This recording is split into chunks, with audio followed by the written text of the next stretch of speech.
옛날에 어떤 마을에서 어떤 영감님이 산에 나무를 하러 갔습니다.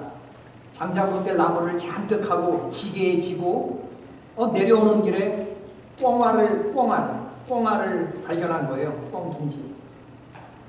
예, 나무만 하러 갔다가 꽁알까지 주고 보니까 얼마나 기분이 좋겠습니까?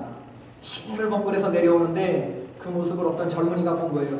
할아버지, 산에서 나무 해갖고 오세요? 꽁알이다 이놈아! 아니 할아버지, 산에서 나무 하고 오시느냐고요? 12개다 이놈아! 아니 할아버지, 산에서 나무 하고 오시는 거냐고요? 내가 그런다고 나 안 먹고 너 줄 줄 아냐 이놈아! 그랬다는 거예요. 무슨 말인지 아시겠죠? 진짜 둘이서 답답한 대화를 나누고 있습니다. 아니, 산에서 나무하러 갔다 왔다는데 이거 꽁알이라고 12개라고 내가 안 먹고 넣어줄 줄 아냐고. 동문서다. 큰 소리로 따라 하십시다. 통하지 않으면 통한다. 통하지 않으면 통이 온다. 네, 이런 얘기 많이 들어보셨죠? 통하지 않으면 통이 온다. 한의사들이 많이 쓰는 말인데 앞에서 통은 무슨 통자입니까? 통할통. 꿰뚫다, 통하다, 두루 미치다, 소통하다. 그런 통. 뒤에 통은 아프다, 고통스럽다. 그런 통이죠. 소통이 원활히 되지 않으면 고통스러운 일이 따라옵니다. 한의학에서만 통용되는 얘기가 아니고 사람 관계에서도 커뮤니케이션, 하나님과의 관계에서도 소통되는 얘기입니다.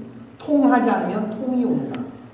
1970년대에 한국의 유명한 부흥사 한월산기도 이천성 목사님 계셨는데 이분이 이런 말 했습니다. 따라해봅시다. 신통하면 인통하고 인통하면 물통하고 물통하면 형통한다. 처음부터 시작. 아멘. 이야, 깜짝 놀랐어. 우리 성도들이 이렇게 기억력과 박수 한번 하십시다. 이거 어떻게 하지? 신통하면 인통하고 인통하면 물통하고 물통하면 형통한다. 이런 얘기가 70대 80대 굉장히 유명했어요. 신통은 누구하고 통하는 거예요? 하나님과 통하면 누구하고 통한다고요? 사람하고 통해. 사람하고 통하면 뭐가 통해요? 물질이 통하는 거예요. 물질이 통하면 어떻게 돼요? 형통한다. 네. 내가 하나님 말씀 잘 순종하고 잘 듣고 내가 드리는 말씀 하나님이 잘 들어주시고 순종하고 이런 관계가 잘 소통되고 이상적이고 축복스러운 그런 관계이지. 하나님과 소통 잘 하시는 여러분 되기를 주의 이름으로 축원합니다. 저는 오늘 여러분들과 하나님과 소통, 이 기도에 관한 말씀을 나누고자 해요. 종교개혁가 마틴 루터가 말했습니다. 개하고 마귀는 우리가 엎드리면 도망간다. 뭐하고 뭔가요? 개하고 마귀는 우리가 엎드리면 도망간대요. 우리가 엎드리면 개가 도망가는 이유가 뭐냐? 우리가 짱돌을 짚는 줄 알고 개가 무서워서 도망간다는 거고 마귀가 도망가는 거. 아멘. 어떻게 알았죠? 우리가 엎드리면 기도하는 줄로 알고 마귀가 떠나간다는 겁니다. 소통의 기본은요, 여러분, 기도입니다. 하나님 나라에 우리의 하나의 관을 심고 또 하나는 우리의 심령에 담고 여기에 흐르는 이 기도의 통로가 막혀있지 않아야 하나님과 잘 소통이 되는 겁니다. 여러분 오늘 말씀을 나누시면서 나는 과연 하나님과의 이 소통의 통로가 막히지 않고 동맥경화 걸려있지 않고 잘 통하는가를 한번 생각해보는 그런 시간이 되기를 바라요. 오늘 우리는 예레미야를 읽었는데 예레미야 선지자는 주전 620년부터 주전 570년까지 활동하던 그런 남유다의 선지자였습니다. 근데 이 예레미야 선지자는요, 선지자들 많이 성경에 나오지만 그 선지자 중에서 가장 기구한 선지자가 누구냐? 가장 참담한 시절을 살았던, 잔인한 시간을 살았던 사람이 누구냐? 그러면 그게 예레미야입니다. 이사야 선지자, 에스겔 선지자, 예레미야 3대 선지자로 알려있지만 이사야 선지자도 잔혹한 시간을 살았지만 아직 나라가 멸망하기 전이에요. 에스겔은 이미 나라가 망하고 포로로 가 있는 상황입니다. 그러니까 마음이 편안한 상황이에요. 그런데 적국이 쳐들어와서 예루살렘 성전이 회파되고 우리를 다스리던 왕이 적국의 왕 앞에서 눈이 뽑히고 자녀가 죽고 쇠사슬에 고랑이 채워져서 포로로 끌려가고 이런 일들을 눈으로 목도하면서 눈물의 예언을 했던 선지자가 누구냐면 예레미야입니다. 왜 하나님께서 갈대아 사람과 왜 하나님이 바벨론의 느부갓네살을 통해서 징계의 채찍을 들어서 이스라엘을 혼내주시느냐? 이스라엘의 폐악과 죄악, 하나님을 떠나 사는 이 우상숭배가 너무 가증해서 하나님이 벌 주시는 거거든요. 그걸 예레미야가 알아요. 그래서 여러분 예레미야서를 읽어보면 두서가 없어요.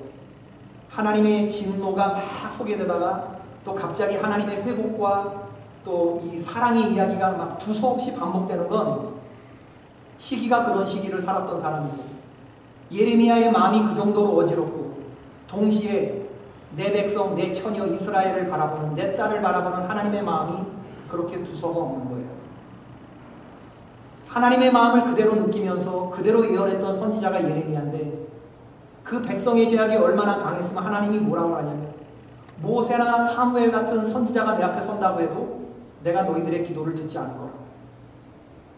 여러분, 모세와 사무엘 같은 선지자 굉장히 대단한 중보기도자인데, 그 사람들의 내공에 비하면 나는 아무것도 아닌데 그 사람이 서도 하나님이 기도를 들어주지 않는다면 지금 내가 드리는 기도는 무슨 소용이 있을까? 이러한 마음으로 하나님 앞에 기도했던 선지자가 바로 예레미야입니다. 오늘 본문에 보면 1절에 예레미야가 아직 12대의 뜰에 갇혀 있을 때, 예레미야가 지금 감옥에 갇혀 있어요. 감옥에 갇혀 있는 건 소망이 없는 상황이죠. 여호와의 말씀이 두 번째 예레미야에게 임했다고 했습니다. 그럼 첫 번째는 언제 임했냐? 이 앞선 장에서 32장에서 하나님의 말씀이 첫 번째 임하고 33장에서 두 번째 임하는 거예요. 몸은 갇혀 있는데, 예레미야가 시위대의 뜰에 갇혀 있는데 하나님의 말씀이 임했다. 두 가지 동사가 등장하죠. 갇혔다, 임했다. 몸은 갇혔는데 하나님의 말씀이 임했어요. 사탄이 우리를 가두어 둘 수는 있지만 하나님의 말씀이 들려지는 것까지 가둘 수는 없습니다. 할렐루야. 우리 살아가면서 여러 가지 답답한 상황을 많이 만나게 되죠. 그러나 성도에게 있어서 진짜 답답한 상황은 우리 몸이 갇혀 있는 게 아니라 하나님의 말씀이 임하지 않을 때, 그럴 때가 더 답답한 상황입니다. 예레미야 선지자에게 하나님의 말씀이 임했어요. 어떤 말씀이 임했느냐? 너는 내게 부르짖으라. 하나님이 예레미야에게 기도를 명령하고 있습니다. 기도를 요청해요. 여러분, 우리 생각에 지금 하나님의 말씀이 가장 여러분이 듣고 싶은 얘기가 뭐겠어요? 감옥에 갇혀 있는 사람에게 하나님의 말씀이 임해서, 만약에 우리가 감옥에 갇혀 있는데 하나님이 어떤 말씀을 들려주길 원하십니까? 내가 이제 너를 풀어주겠다, 추록시키겠다, 너의 복역의 때가 이미 끝났다, 뭐 이런 얘기가 기다려지지 않겠습니까? 그런데 하나님은 그런 얘기 하지 않고 뭐라고 말씀하시냐면, 너는 내게 부르짖으라는 거예요. 지금 당장 급한 것은 답답한 상황에서 구출해 주시는 게 문제가 아니고, 추록이 아니고 기도가 우선이라는 거예요. 기도. 그것도 그냥 기도가 아니라 부르짖는 기도를 요청하고 계시고, 왜 하나님이 예레미야에게 부르짖는 기도를 하라고 하시나?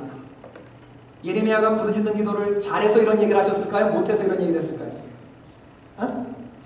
부르짖는 기도를 잘하면 이런 얘기 하셨을까? 못하지. 예레미야는요, 이게 쭉 읽어보면 사람의 성격이 네 가지로 나뉘어진대잖아요. 뭐 점액질, 다혈질, 뭐 담즙질, 우울질. 예레미야는 그 중에 어느 성격이죠? 그렇지. 어떻게 하시지? 오늘 참 우리 성도들이 참 컨디션이 좋네. 벌써 딱 얘기하면 그 다음 뭐가 나올 거 딱 안 해. 우울질 사람들은 대범해요, 소심해요. 우울하다니까. 우울질 사람들은요, 완벽주의적인 성향이 있어요. 벌써 딱 우울질, 그러니까 제가 말씀을 준비하면서 우리 성도들 중에 몇 명이 확 지나가더라고요. 이 사람들은요, 도표 좋아한다? 그래프 좋아하고, 올가나이즈 잘 돼 있고, 질서 있고, 아주 조직력이 있고, 뭘 할 때 설득력 있게 이렇게 딱 하고, 일을 맡기면 깔끔하게 해내는 사람들이 우울질 사람들입니다. 여러분도 진짜 하시지? 누군지? 그런데 이들의 약점이 뭐냐면요, 대체적으로 소심해. 생각이 많아요. 그리고 너무 매사에 심각하게 생각하고 꼼꼼한 경향이 있습니다. 그리고 뭐 조금 이렇게 얘기하면 쉽게 상처받는다. 염세적인 부분도 있어요. 그래서 어떤 부분에 이렇게 볼똘하게 생각하다 보면 나 왜 이럴까? 바로 이렇게 깊은 디프레션에 사로잡힐 수 있는 가능성이 많은 사람들이 이 물질 사람들이에요. 나는 아버지를 사랑합니다. 이렇게 얘기하면 그럼 엄마는 사랑하지 않나? 뭐 이런 식으로 생각을 빠서 하는 사람들. 뭐 생각이 무서워해. 아니 아버지 사랑한다 그러면 아 저분은 아버지를 사랑하는구나. 나도 아버지 사랑합니다. 이렇게 생각하면 좋잖아. 근데 아버지를 사랑해? 그럼 어머니는 사랑 안 한다 그러지? 이러면서 아주 의미를 반대로 꽈서 생각하면서 똘똘해지는 예레미야의 이런 성격을 보시고 하나님이 부르짖는 기도를 하라고 나는 하셨다고 믿는 거예요. 예레미야야 나는 너를 잘한다. 너에겐 분명 그런 모습이 있어. 너 지금 시위대의 뜰에 함께 갇혔어. 너 지금 너의 나라와 백성들의 환경을 눈으로 보고 있지? 환경이 어떠니? 참 답답하지? 침울하지? 눈뜨고 참아 눈물 없이 못 보는 환경이겠지. 그러나 그런 환경을 바라보지 말아라. 너는 나를 바라봐야 한다. 그리고 지금 이 상황에서 너는 부르짖어야 한다. 너 얼어붙은 가슴으로 그렇게 우울한 마음을 끌어안고 살지 말고 넌 나를 바라보고 소리내서 확 하고 쏟아내는 그런 기도를 드려라. 너는 내게 부르짖어라. 부르짖어라. 하나님은 시위대의 뜰 안에서 예레미야의 부르짖는 기도 소리를 듣고 싶으신 거예요. 하나님은 늘 그러신 분입니다, 여러분. 하나님은 당신의 일을 이렇게 펼치시기에 앞서서 제일 먼저 어떤 일이 있기를 바라냐면 누군가 기도하기를 바라세요. 그래서 하나님의 역사는 반드시 어떻게 이루어지느냐? 하나님 사람과 손잡고 일하시는데, 사람을 통해서 일하시는데 하나님의 일이 이루어지기 전에 반드시 어떤 소수의 사람이라도 이 기도의 움직임이 반드시 일어나는 거예요. 어떤 누군가에게 기도해야 되겠다라고 하는 기도의 시급성을 깨닫게 하고요. 기도에 대한 절박한 마음을 갖게 하세요. 그리고 기대하는 마음으로 몇 사람이 준비하면서 기도합니다. 바로 그것은 하나님이 행하실 일을 준비하시는 이거 예비 사인입니다.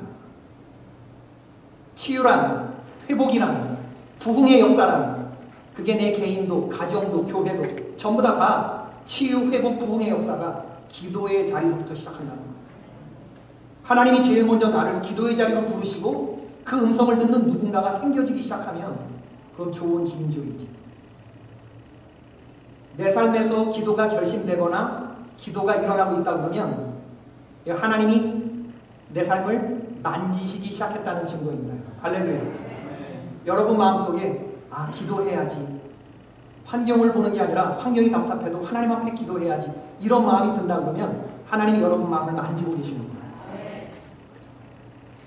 여러분 그렇기 때문에 가장 절망적인 상태는 감옥에 갇혀있는 게 아니고 기도하지 못하는 상태. 이게 더 절망적인 상태입니다. 감옥에 갇혀있다는 것은 참 고통스러운 일이겠죠. 답답한 일이죠. 그러나 더 답답한 일은 뭐냐면 기도를 잃어버리는 건 다 잃어버리는 거예요. 다 빼앗긴 것입니다. 기도한다는 건 참으로 적극적인 태도이죠. 마태복음 7장 7절에 보면 기도에 관한 말씀 예수님이 하셨어요. 세 가지 동사가 나오는데 구하라, 찾으라, 두드리라. 이 세 가지 동사는 전부 다 소극적인 단어가 아니고 굉장히 적극적이고 능동적인 단어입니다. 구하라는 건 뭐냐면 너 없다고 불평하거나 원망하지 말라는 거예요. 없으면 어떻게 하라는 거예요? 달라고 구하라는 거예요. 지금 내게 없다고 원망하거나 절망하지 마. 없으면 구하라. 요청해라. 찾으라는 건 뭐예요? 있었는데 잃어버렸어요. 가만히 있지 말라는 거예요. 찾으라는 겁니다. 두드리라는 거예요. 벽이 가로막고 있다고 해서 돌아서지 말라는 겁니다. 문이 열릴 때까지 두드리라는 거예요. 그러면 구하는 자들이 얻게 될 것이고 찾는 자들이 찾게 될 것이고 두드리는 자에게 길이 열리게 될 것입니다. 하나님의 말씀인 줄로 믿습니다. 구하라 그리하면 너희에게 주실 것이고 찾으라 그리하면 찾아낼 것이고 문을 두드리라 그리하면 너희에게 열릴 것이다. 마태복음 7장 7절. 지금 디프레스되어 있는 선지자에게 부르짖으라. 이 말은 목소리 볼륨업이 아니라 내 마음을 활짝 열라는 겁니다. 마음을 하나님 앞에 쏟아놓으라는 거예요. 지금 너에게 제일 필요한 것은 초록이 아니라 마음을 쏟고 부르짖는 하나님께 부르짖는 기도가 하나님 보실 때 우선순위라는 거예요. 내가 말하는 우선순위와 하나님의 말하는 우선순위가 달라요. 근데 하나님의 말씀에 순종한다는 게 참 쉬워 보이지만 쉽지 않습니다. 지금 상황은 기도해야 되는 상황이라는 게 알지만 기도하게끔 안 돼. 우리 해봤어요, 다 그거, 그죠? 여러분, 기도보다는 기도해야 될 상황이 딱 오면 염려와 근심과 걱정, 기도할 생각이 나는 게 아니라 하루 종일 염려, 근심, 걱정만. 기도해야 되는데 하면서 기도의 자리는 나오지 않습니다. 기도가 최초의 수단이 되어야 하는데 할 거 다 해보고 최후의 수단이 되어버린 사람이 얼마나 많은지. 기도는 가장 중요한 소통의 도구인데 이게 의외로 성도들에게 있어서 아주 무시되고 있는 것이 바로 이 기도입니다. 기도한다고 뭔 일이 일어나겠어? 이런 거. 여러분, 하나님이 응답해 주시든 응답해 주시지 않든 응답 여부를 떠나서 기도의 자리에 나와 앉아있다는 것만으로도 이미 90% 응답 받은 줄로 믿습니다. 아무나 그렇게 되는 게 아니기 때문에 그렇습니다, 여러분.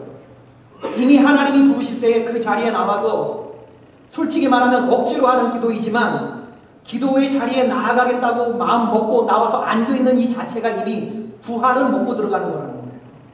하나님의 은혜 안에 있다고 하는 증거입니다, 여러분. 나머지 10%는 성령께서 은혜로 채워주실 줄로 믿습니다. 구약 성경에 등장하는 야곱이라는 사람 아시죠? 평생에 살면서 남에게 아쉬운 소리 해봤던 사람이 아니에요.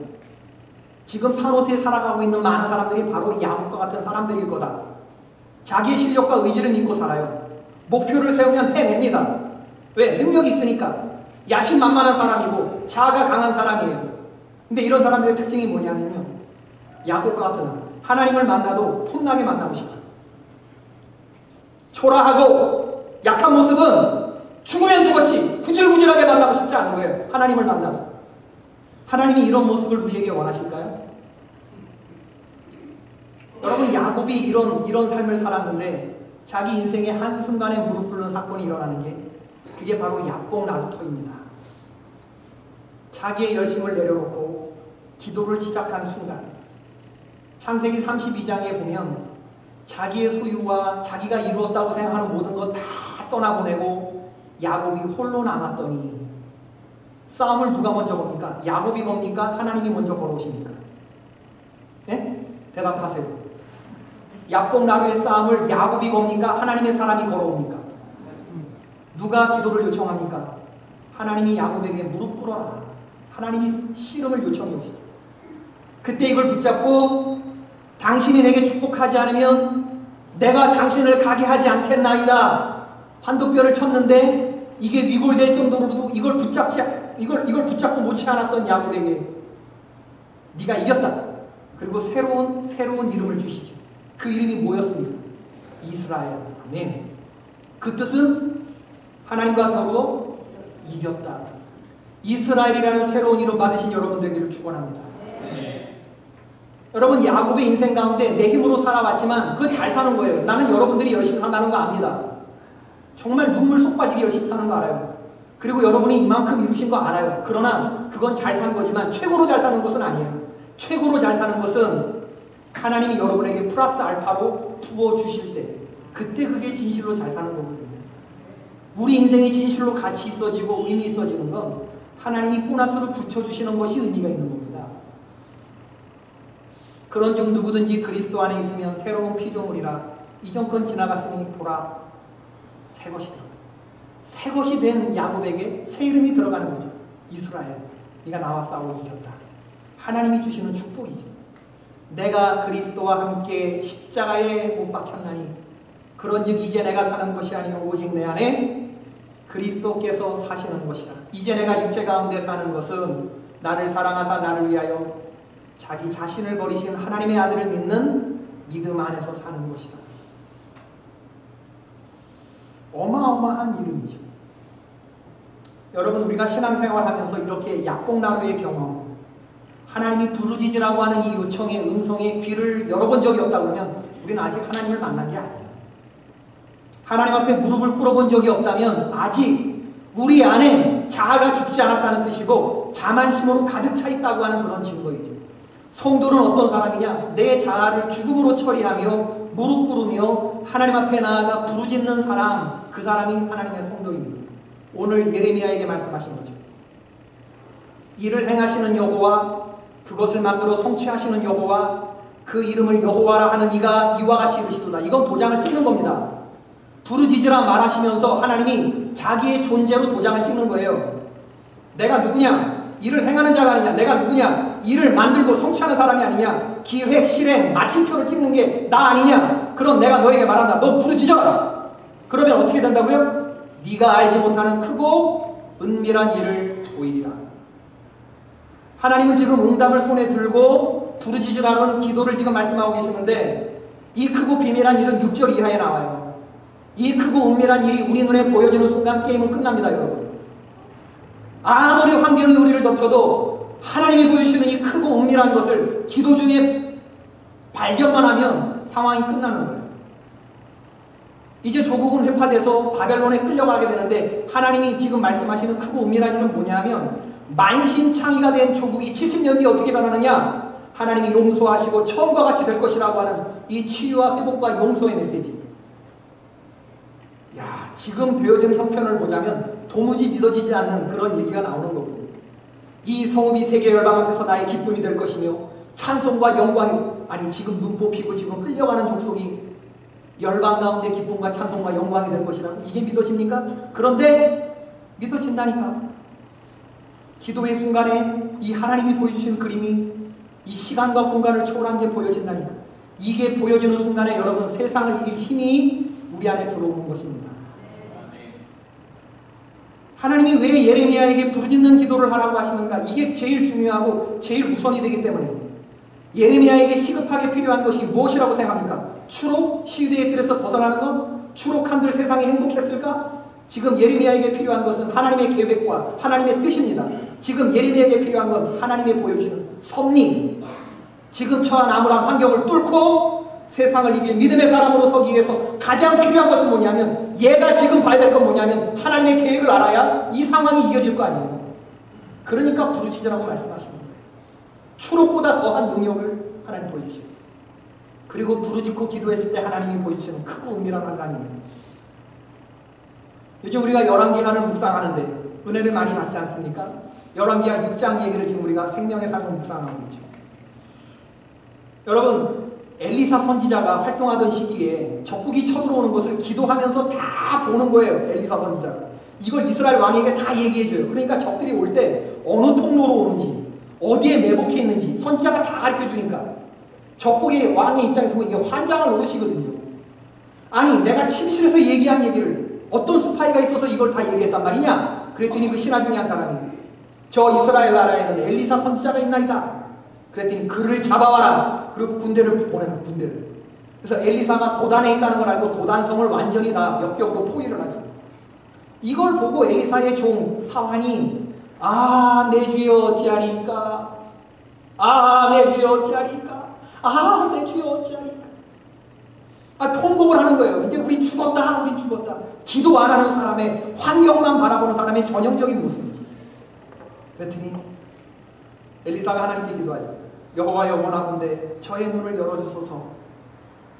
그냥 바빠 죽겠는데 다른 기도도 많이 해야 되는데 선지자가 별 기도도 다 한다, 그죠? 네.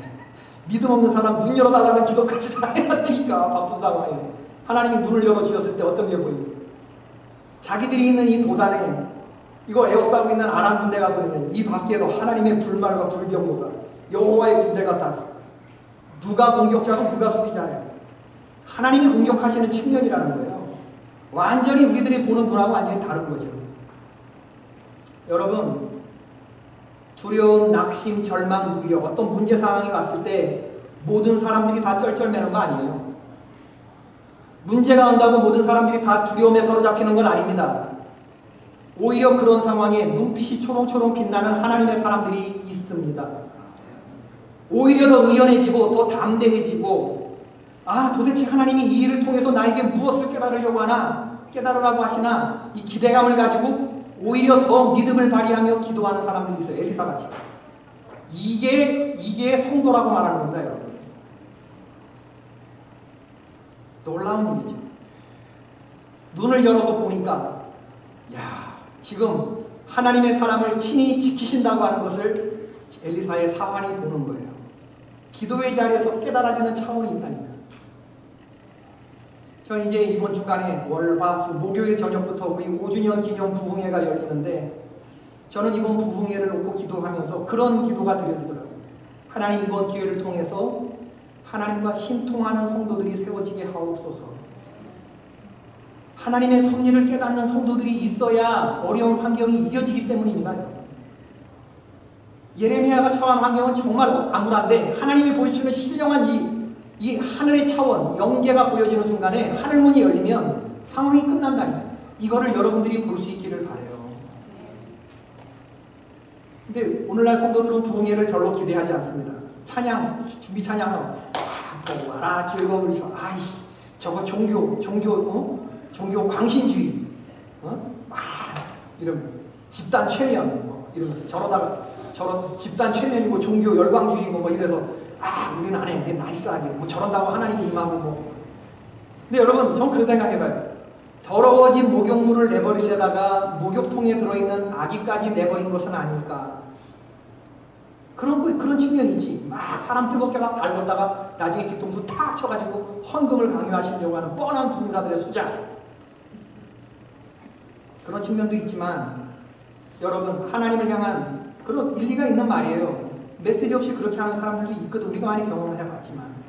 근데 여러분, 부흥회의 불순물을 제거하려다가 우리 아기까지 버린 건 아닌지, 기도 소리 내버리는 건 괜찮은데 기도까지 내버린 건 아닌지 여러분 한번 점검해 보시고요. 하나님을 기대하는 열정과 어떤 이런 기대감까지도 내버린 것은 아닐까. 이번 부흥회에 나하고는 아무런 일도 일어나지 않을 거라고 우리 믿어 의심치 않죠. 어떤 일도 일어나지 않을 거라고 믿어 의심치 않지. 그렇죠? 기대하시면 아멘. 기대하시는 분도 더 크게 아멘. 아멘. 이번 부흥회는 하나님의 나에게 부르짖으라 요청하시는 그런 집회가 될 것이다. 새벽에 울지 않는 수탉은 병든 닭일 것이요, 경비견이 도둑을 보고도 짖지 않는다면 그 개는 쓸모없는 개일 텐데, 하나님은 우리의 형편을 보고 너는 부르짖어야 한다, 지금 네 상황은 부르짖어야 될 상황이다 말씀하시는데, 우리가 귀가 어두워갖고 꽉 막힌 채 살아간다고 그러면 우리가 뭘 내다버린 겁니까요? 물에 빠져서 떠내려가는데 아파서 꼴깍꼴깍 하는데 구해주려고 하는 사람이 Are you okay? 그런데 물에 떠내려가면서 I'm fine, thank you, and you? 우리 그러는 거 아닐까? 하나님은 우리를 기도의 자리로 부르는데 우리 떠내려가면서 저기서 꼴깍꼴깍 하는데 이걸 느끼지 못한다고 그러면 우리가 병든 성도지, 병든. 여러분, 이스라엘 백성들이 행한 악행이 뭐 그렇게 살인하고 간음하고 막 도적질하고 이런 악행을 한 게 아니에요.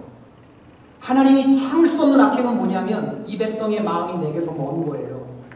하나님을 의지하지 않는 겁니다. 하나님을 알지만 나이스하게 만나려고 그래요. 하나님은 필요한 거 없으세요? 뭐 이런 식의 만남. 잠깐만 기다리세요. 내가 한 몫에 뭐 이런 식의 생각. 전심으로 하나님께 부르짖으며 뜨겁게 간절한 마음으로 나오는 이러한 사람을 하나님이 보기를 원하시는 거예요. 아까 얘기했지만 열왕기하 6장에 아람 군대가 쳐들어왔을 때 그저 사환 계하시는 엘리사가 눈을 열어주는 거, 그거 보여주는 거지만 진짜 신령한 영계를 보는 엘리사가 보는 차원은요, 그보다 더 깊어요. 이런 사람이 세워지기를 바라는 거예요, 저는. 단지 이 싸움에서 우리가 죽지 않겠구나 안심하는 정도의 수준이 아니라 이미 승리는 우리에게 주어져 있는데 얘네들을 죽여서 돌려보낼까 아니면 살려서 돌려보낼까, 이게 엘리사의 고민인 거예요. 기도 중에. 하나님의 뜻은 무엇일까? 이 싸움은 분명히 이기는 싸움인데 얘네들을 죽일까 살릴까? 하나님은 죽이라고 하나 살리라고 하나? 하나님이 눈을 어둡게 해갖고 그 아람 군대를 사마리아 성 한가운데에 집어넣게 해요. 장님이 되게 해가지고. 눈을 딱 떠보니까 완전히 적진의 한가운데 들어와 있는데 엘리사가 무슨 일을 했어요? 죽이지 말아라. 이 사람들에게 떡과 물을 주고 음식을 차려주고 먹여서 원기를 회복시킨 후에 돌려보냈어요. 이게 가능한 얘기입니까, 여러분? 이게 여호와의 사람들이 하는 전투의 방식입니다. 여호와 하나님의 살아계심을 드러내고 있는 전투. 아무도 그런 식의 생각과 사고를 할 수 없어요. 이거 돌려보내면 나중에 또 쳐들어오는데 하나님이 지키시리라. 믿음에 의해서 이러한 결정들이 내리게 됩니다. 얼마나 멋있는 모습입니까, 여러분? 이런 깊은 차원의 기도를 드립니다. 영적으로 성숙한 사람들이 되기를 바랍니다. 역경의 순간에서도 하나님께 시선을 두고 내 자신의 쓰러진 이 걱정과 염려 의심을 세울 뿐만 아니라 하나님이 베푸시기 섭리를 바라보면서 환경에 휘둘리지 않는 믿음의 사람들, 이런 사람들을 보고 싶으신 거고, 그런 사람들을 붙들고 하나님이 크신 일을 펼치시려고 하는 겁니다. 이번 부흥회 때 기도의 사람들이 세워지기를 주의 이름으로 축원합니다. 그런 사람들이 세워집니다. 하나님과의 기도의 통로가 막혀 있다면요, 다 청소하시고 물 청소하시고 깨끗하게 예레미야처럼 하나님과 소통하고 하나님이 알게 해주시는 크고 은밀한 것을 보면서 세상이 감당하지 못하는 그런 주의 종들을 서시기 주의 이름으로 축원합니다.